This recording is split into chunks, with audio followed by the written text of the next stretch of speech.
Hey everyone, welcome back to my channel. This is Shelly of Letters by Shells, and today we are going to be writing the letter K.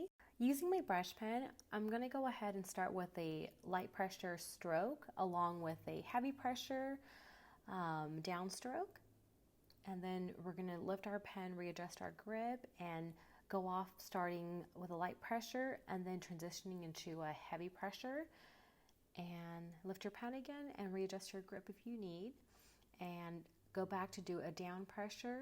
I'm going to lift my pen again and do another light pressure to finish off that letter K. So for the lowercase k, it's going to be about the same thing. We're going to start with the downstroke first.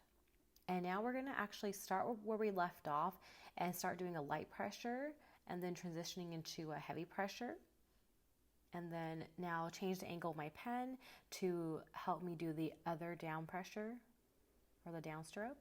And then just finish off that K with an upstroke just to have like an exit tail.